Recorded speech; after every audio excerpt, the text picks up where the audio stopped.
Hey everyone, it's Terrence Branley with the Grow IT podcast. And today I have the pleasure to have Paul Falkenberg from Nexus Cognitive. And he is the Chief Revenue Officer there. And today we are going to talk everything about from probably big data, managed services, cloud versus premise, as well as data analytics. So I just want to take an opportunity to welcome Paul and say thanks for coming. Oh, thanks for having me. Really Yeah. appreciate being here. Yeah, well, appreciate it. So tell me about your background, Paul, and tell me about your journey. I know you have an extensive sales background. I know you started off in consulting. So maybe kind of give us a walkthrough, please.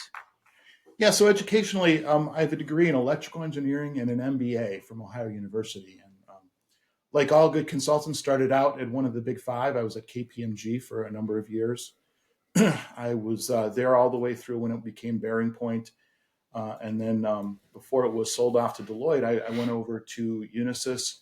And then after Unisys, I worked for a series of smaller companies that were backed by private equity companies, starting with Sierra Systems, which was a Golden Gate Capital company. I spent a good bit of time in a company called Apris that's owned by Insight Partners, and then a couple other startups. And now I'm here with Nexus, and I've been with them for about 2.5 years. And how big is Nexus? We're 100 people now. Oh, wow. So we grew at 44% this year in 2023, Wow. Mostly all through organic growth. Great, which we'll obviously talk about. And again, with your background with, working for a lot of smaller, firms, I'm curious as to, how the differences are going from that to, what would I consider probably a mid-size or a larger firm in Nexus. Yeah, and Nexus is still relatively small at 100 people. That's typically where the break point is. Yeah. So now we're at an inflection where we're really starting to turn a corner, and we're promoting managed services in a recurring revenue model. So that's our big push for 2024. So tell me about that. Tell me about what are your, typical, what are some of your core offerings, and some of the things you just mentioned, right? The managed services side that you're going to focus on in terms of growth, but give us kind of a little bit of an overview on your core offerings. Sure. Our core offering is called Nexus One. It's really part of a new category in enterprise data services. It's really in a space we call managed data as a service. So it's an holistic platform where we provide all of the basic infrastructure to run an enterprise data lake or data lake house for a client. And that is everything from we own the cloud accounts, we manage all of the security, all the core data layers. And our tagline for Nexus One is we operate so you can innovate. And when you think about getting value from enterprise analytics and from machine learning and from large language models, a lot of different analysts will say about 80% of the effort is getting good, clean data into an enterprise repository. So we want to be that easy button to get our clients into that world where they have access to very clean enterprise data, and then they can use all of their analysts and all their smart people to start getting value out of the data. That's the premise of Nexus One. Yeah, and I appreciate that. And you mentioned I think that with data and getting clean data is such a difficult challenge for a lot of organizations, and that's kind of one of the questions I was going to ask. It's something I encounter a lot when talking with executives and founders in terms of what are the different types of problems that your prospects or clients are facing, and a lot of it revolves around data. Right? We're so overloaded with data from multiple sources across different pieces of SaaS, different parts of the organization, and then trying to weave in some of the AI, machine learning aspects of it. I mean, I'm sure you could talk to that point. Well, I'll give you an extreme example. One of our clients is a very large value-added reseller, and they're also private equity backed, and they grow through acquisition, typically pulling in 2 or 3 major other businesses over the course of the year. So if you can imagine then having to incorporate those financials back to the financials of the main company, there's always a transition. You can't just flip a switch and go from one ERP to the next. So we've developed an automated way to help them translate, what does revenue recognition mean in this company versus the parent company? And we have a layer of abstraction where we can pull that data in from those core systems of the acquired company and refresh that data into a warehouse with the parent company and then have them be able to generate consolidated financials.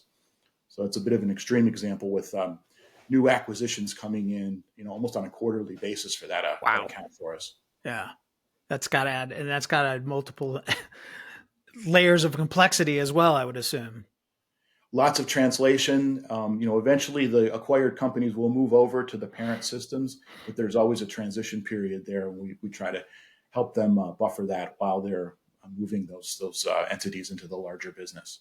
So what are some other, I love, when I always ask, folks when I speak with them is to talk about some of their client success stories. Obviously that's one, the PE firm that's doing, kind of growth through acquisition strategy.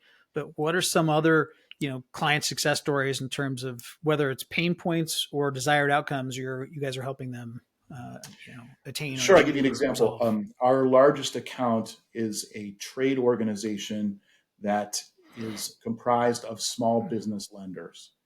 Okay. And this is everybody from the 10 largest banks down to some of the smaller credit card issuers. So there's 140 members of this trade organization. And what they do is they pull data, and we help them aggregate the data to a central data lake. And we replaced an old system that was about 15 years old, and we redid the entire back infrastructure with modern technology. So we have some 180 data pipelines. We pull that data from these financial institutions, and it comes in all different kinds of formats. We translate that into a standard common format. We store it in an enterprise data lake, and then we push that information to 4 of the largest credit reporting bureaus that do risk management projects for small business. Wow. Is it like an aggregate platform of those? It is. It's a big aggregation. The idea is to save these financial institutions from having to do this one-off with all the credit reporting bureaus. So it's an aggregation, so they get the data standardized from a single feed. Wow, that's incredible.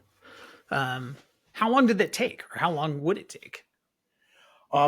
The build of this system is going to be around, I guess when it's all said and done, it'll be around 18 months. Mm-hmm. We're scheduled to go live in Q1 of next year. We're already testing in a live environment, going parallel with the old system to ensure that we have everything lined up really bit for bit. We signed up to make sure that all the submissions followed all the rules of the previous system, because they didn't want a whole bunch of changes for either the member banks or the credit reporting bureaus that are the consumers of the data. Yeah. As part of this project, we also implemented web applications so that the member banks can go in there and make adjustments. The bureaus can go in there and update their information as well. There's a whole admin platform to the system. And now we're providing also an enterprise platform for them to do their own analytic products on top of the data. So it's not only just a benefit to them, but also their financial institution partners as well. It is. It's been quite a journey. One of the biggest challenges that we didn't anticipate when we first got into this is the security, the security elements of this. So each of these big banks, rightly so, feels like they have to have their own security folks look at everything, their own third-party risk managers. So we have literally seen a half dozen large financial institutions give us questionnaires in the neighborhood of 1,500 questions. Wow. These are all itemized that we had to respond to. And then we would have Zoom calls and review all of the answers. So a huge lift there, tons of time. But, coming out the other side of this, we've developed this incredible security envelope.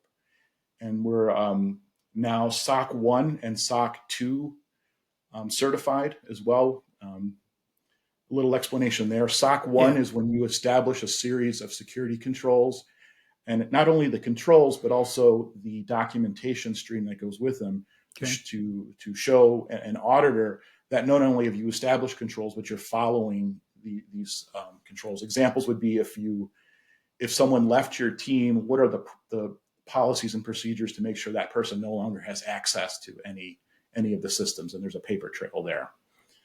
So once you've established those controls with SOC 1, you run that process for about 6 months, And then there are accounting firms that specialize in auditing these types of security profiles. And they come in and say, okay, did you actually do what you said you were going to do? And we just completed that last week, actually. Wow. So we now have our SOC 2. Big great accomplishment for our team. Yeah, that's huge. I'm still stuck on the 1,500 questions that you guys had to answer. That alone might probably scare off a lot of firms. Again, we're so much better for it, and we have security is now a differentiator for us. It really separates us from a lot of other folks that are in the cloud doing enterprise data management. So what are some of the, obviously related to, I mean, you almost can't talk AI and, LLMs without talking about data and vice versa. Is that the biggest trend that you see coming down the pike for IT right now in terms of AI and having those conversations as they relate to data, or are there other things? What are you seeing out there? Yeah, we're seeing a lot of folks who have a little bit of FOMO, right? The fear of missing out on the new shiny object, particularly with LLMs, which we refer to as Gen AI or generative AI. So we're seeing a lot of interest around that, and people are asking us, what can we do there? And so much so that we're actually putting together a program to jumpstart folks with generative AI. And the plan is to, we have a bunch of standard use cases that are typical and low-hanging fruit. Mm-hmm. Things like if there was a customer service complaint about whatever, we're working with an electric utility, and it's quite often that, the power goes out because of a storm or something. And we're looking to create a Gen AI app that would help respond to these customers so that, they would know what happened if, for example, a tree fell down on a power supply, and just getting the background in what happened, it seems to increase customer satisfaction. So using things like that to pull data to give the customer a better idea of what happened. What do you see? I assume you guys cross over to probably multiple industries, as large as you are. Obviously, we mentioned financial, and that was a utility that you just mentioned. What are some of the other industries that you guys touch upon? Electric utilities, government, both at the state level and the federal level, and we have an airline customer as well. A large airline in the Middle East is one of our customers. Wow, that's a quite a cross reference of not only different industries but different types of customers. The commonality is the support of enterprise data systems. We do want to push from a sales and marketing perspective, the horizontal capabilities around mm-hmm. enterprise data management, but then we're going to couple that with specific use cases and domain-specific analytics that we can provide to certain industries. So we're trying to work both angles as we grow. Okay. Do you see that as being kind of like your USP, or what do you think is the most significant value that Nexus Cognitive brings to your existing and current clients and even prospects that you may be in talks with? Yeah, I think being the easy button to get an enterprise data repository, using modern technology, I think that process enables us, because we have economies of scale and we have full-time people doing nothing but enterprise data, we're able to lower the cost from someone who would rather go it alone, for example, because we have so many specialists. So when I think about what makes us special, it's being easy to work with.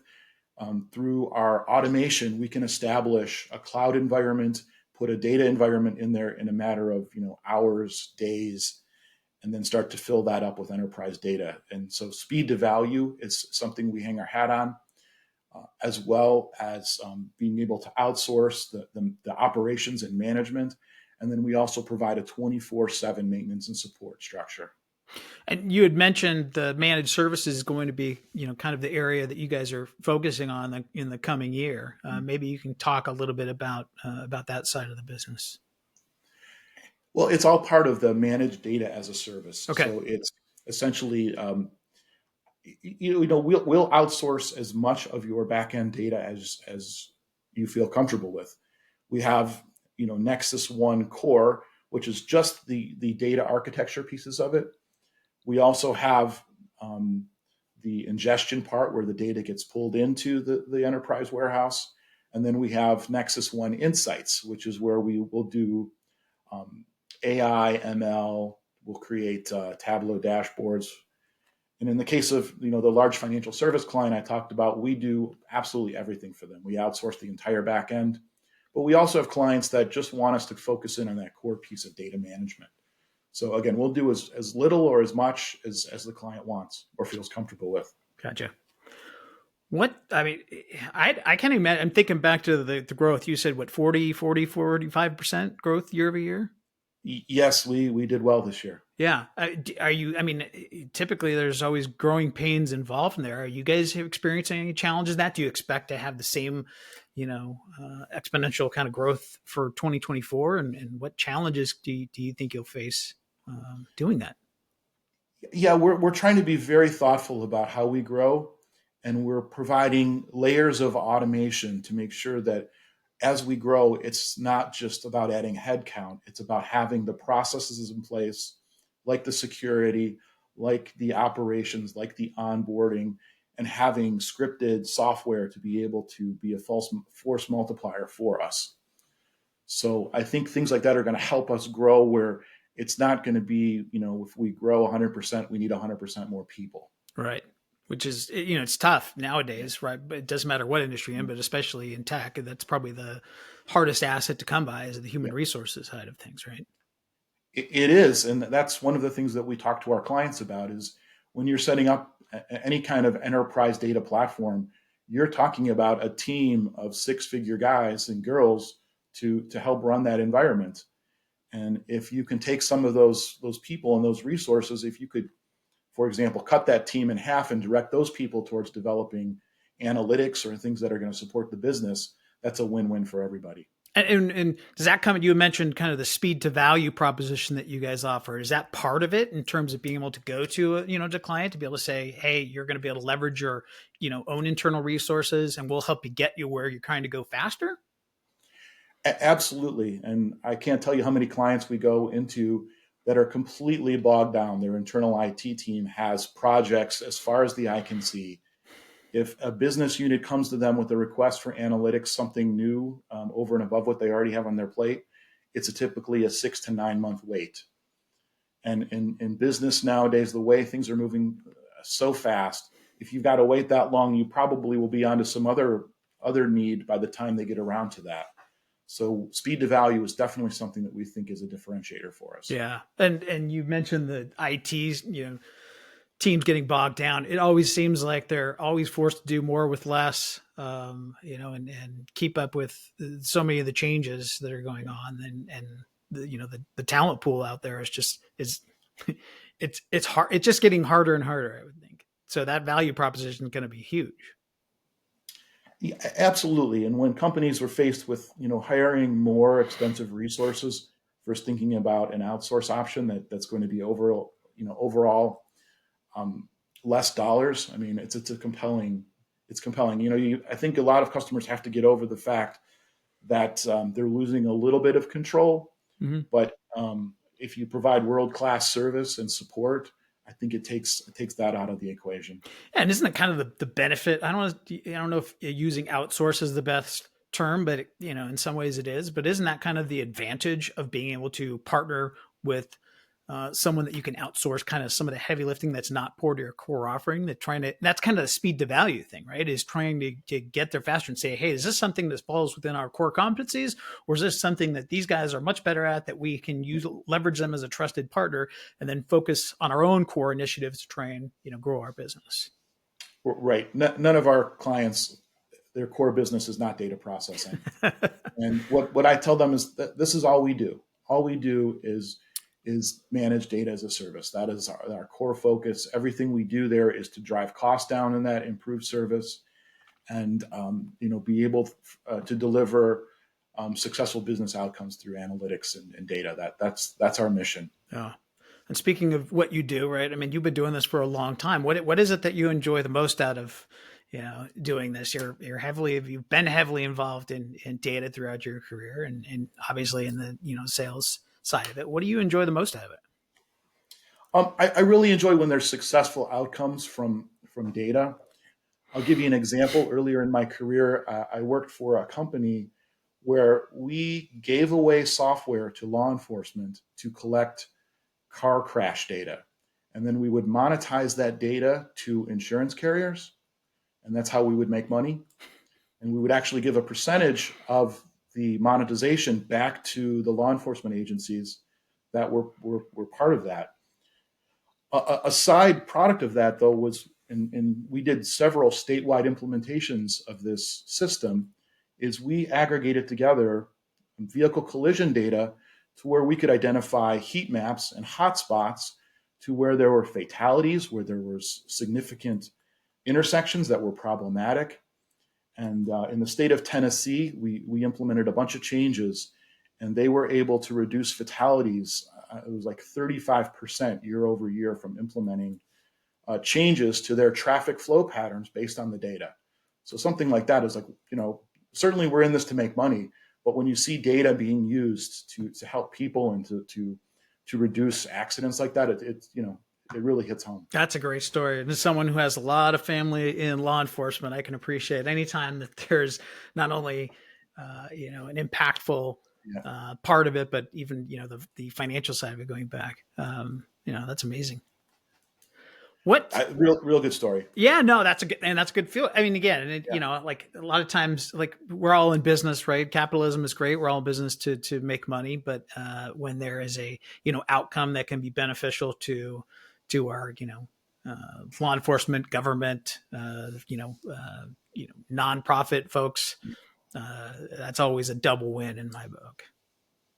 Absolutely. Yeah. So can you walk us through maybe the path that,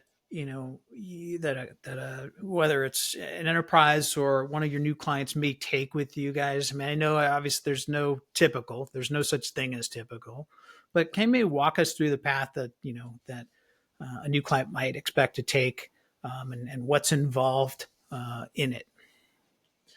Yeah, so we typically will either get a client who's looking to do something brand new. We have many clients like that, or you get a client with a lot of legacy systems. So the new clients are easy because you're starting with a greenfield. You can put down a modern data architecture. We typically like to use Apache Iceberg as a data lake house. We think that has just so many advantages, and there's many different types of implementations of that commercially. But so that's rather easy. When you get a client with a bunch of legacy systems, that can be a little bit more challenging to untangle. And typically the way these things grow is over time. Hey, I used this to pull my data in for these many years, and then I found something that was cooler, and I tried to do this. And then 4 years later, there was another shiny object that I pulled in. And before you know it, what was starting out as, hey, I want to be innovative and try something new, but I never went back and remediated the old systems. So now I'm doing the same thing 5 or 6 different ways. And I need a specialist who knows each of these systems, and it's probably not just one person anymore. It's probably multiple people that I need to keep on the payroll to keep this thing afloat. So part of what we like to do is to reduce complexity, and complexity equals cost, simplicity equals lower cost. So one of the real advantages to going with Nexus One is we actively try to decomplicate things. We try to standardize processes around single points of software, and there are many good softwares out there. We're agnostic when it comes to that. We do have certain favorites that we have, but we want to make sure that the standardization is really the most important thing when it comes to cost containment. I don't want to put you on the spot there, but what are some of the favorites? I'm just yeah. So we have Nexus One powered by Cloudera. They're one of our most valuable partners. We also partner with AWS, and they have a whole suite of data products. And then we also do a version of Nexus One where we can use some open source software in the Apache suite, and that's typically a way to get in at a much lower cost, is to use some of the open source products. But overall, you guys are agnostic, right? So if someone comes to you and has legacy, platforms that are utilizing, you can find a way to get them to where they need to go, so to speak. typically, like I said, with an eye of untangling a bunch of disparate models that they may have. Yeah, I have these conversations a lot, and it always seems like I've called it the Band-Aid, duct tape, and WD-40 effect, right? Which is over time, it just seems like there's a lot of those type of efforts for one reason or whatever, whether it's shiny object syndrome or just trying to put the duct tape on to keep it running for the time being until they can address it at a later time. And then when you talk about going in and untangling those messes. Well, we talk about technical debt, right? And that's just, you're being pragmatic about doing things. It doesn't make a lot of sense to go back and remediate at the time until you start piling things up. And in one of our slides about technical debt, we have one of these old photographs where they show all of these wires that are strung up over a city, and it's just a spaghetti of wires because they haven't gone back and fixed them all and made them all tidied up into a unified bundle. And it's an example of technical debt gone totally mad. Do you think with the coming of AI and LLM and some of the advantages that can be hopefully employed with utilizing it in the business, do you think that businesses, enterprises with these legacy systems are going to have to look at their budgets and say, man, we're going to have to, we have one of two choices, right? We can either untangle this mess for good or kind of kick the can down the road and hope that we don't, run into something where we have opportunity costs and our competitors, end up 3 legs ahead of us. Yeah, unfortunately, I think a lot of organizations wait until the weight of the technical debt. And now, we like to use the term technical debt has interest. So the interest keeps rising on the. And the interest isn't peaking of interest. The interest is debt interest. Debt interest, okay. Correct. And then at some point it becomes untenable. And then, the rubber band snaps and you're forced into doing something. So I think a lot of our clients recognize that. And, hopefully we can untangle things before it gets too critical. Well, speaking of untangling, if an executive is sitting here watching, today, what's a good kind of next step? You even mentioned some slides that you have, but what's a good next step if an executive or a leader is watching this and wondering, if you guys can help them? Well, certainly you've got my contact information. I'm always happy to talk to people about what's going on in their environment. You can visit nexuscognitive.com. We've got a bunch of materials out there. We have some really nice white papers about a CEO's guide to a modern data architecture. And then we also have the Nexus One product guide, which is a very extensive document talking about all of the benefits of Nexus One. And it's written in a conversational format where we talk about issues and what challenges are faced by a typical CIO, what Nexus One does to alleviate those challenges, and then why is it important. And every section of the document has a one or two sentence. Why is this important, and why should I consider doing something like this? And I know that you're on LinkedIn. Obviously, that's how we connected. And is there any? Are you anywhere else that people can find you? And I'll make sure and put links to both your website and yourself. But yeah, LinkedIn is the place to find me. Also, email nexuscognitive.com. Anywhere there would be great. Okay, I'll make sure to include all those links.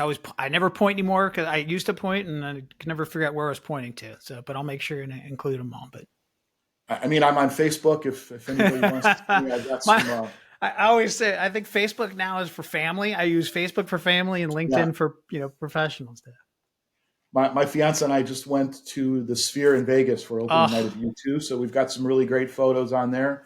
If anybody's interested in Facebook, but if you're interested in business, look me up on LinkedIn. So I am interested in the Sphere. What was your experience? Because I believe I spoke to someone within the last 2 weeks that went there as well. They went for a concert and said it was amazing. What was your experience there? It's next level. It really is.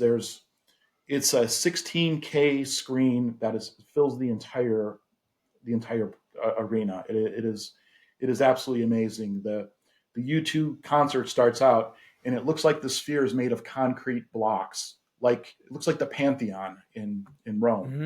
And then U2 takes the stage, the concrete starts to tear apart, and there's a sunrise behind all the concrete, and all the concrete falls away, and then the concert starts. It is next level. I would recommend anybody go to this. So I've been told extremely immersive. It's almost like the first time you put in, VR goggles, and it just becomes totally immersive. It is unbelievable. The visuals that are part of that, particularly that U2 show, was really next level in it. And, normally you go to a concert to see the band and you want to be as close to the band as you can. With the Sphere, you almost want to be back a little bit so you can see all the visuals, and they go even over your head and behind the auditorium. How was U2, by the way? The last time I think I saw them, it was a long time ago. I think it was at the Staples Center in Los Angeles, a long time ago. How were they? They absolutely killed it. I mean, I've seen them a number of times, and still Bono's voice is just right on target, and the music was amazing. Yeah, those guys. Highly recommend the show. Yeah, so. Well, great, Paul. Well, I appreciate it. I know we covered a lot of ground here today. I'm greatly appreciative of your time. I know you're busy. I know you're probably wrapping things up for the end of year, trying to wrap up deals. You got it. I appreciate the opportunity. Thanks for the conversation. Really enjoyed it. Yep, likewise. And we'll look forward to catching up with you in the new year at some point. Me too. All right. Me too. Thanks again. Thanks, Paul.